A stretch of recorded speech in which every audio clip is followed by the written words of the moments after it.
Insulin വളരെ നല്ല മരുന്നാണ്. ഇൻഫാക്റ്റ് വേൾഡ് ഡയബറ്റീസ് ഡേ തന്നെ നമ്മൾ പിന്നെ ആചരിക്കുന്നത് തന്നെ ഇൻസുലിൻ കണ്ടുപിടിച്ച ശാസ്ത്രജ്ഞരിൽ ഒരാൾ ബാൻഡിങ് ബെസ്റ്റുമാണ് ഇത് ചെയ്തത്. അവരുടെ ജന്മദിനത്തെ വെച്ചാണ് നമ്മളിത് ആചരിക്കുന്നത് തന്നെ.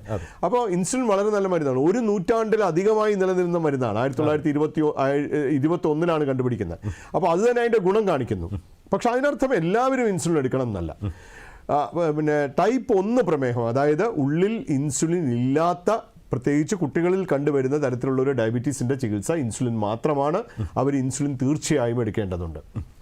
സമൂഹത്തിൽ ഭൂരിപക്ഷവും കാണുന്ന ടൈപ്പ് 2 പ്രമേഹത്തിൽ എല്ലാവർക്കും ഇൻസുലിൻ വേണ്ട. ചില പ്രത്യേക ഘട്ടങ്ങളിൽ ഗർഭിണിയാകുമ്പോഴോ അല്ലെങ്കിൽ അടിയന്തരമായി ശസ്ത്രക്രിയയൊക്കെ ചെയ്യുമ്പോൾ ഇൻസുലിൻ വേണ്ടി വന്നേക്കാം. ഇല്ലെങ്കിൽ ഭക്ഷണ ക്രമീകരണവും വ്യായാമവും ഗുളികകളും വഴി നിയന്ത്രണത്തിലാണെങ്കിൽ അത് മതി. നിയന്ത്രണത്തിലല്ലാതാകുന്ന അവസ്ഥയിൽ വേണ്ടുന്ന അളവിലുള്ള ഇൻസുലിൻ ഉപയോഗിക്കേണ്ടതുണ്ട്.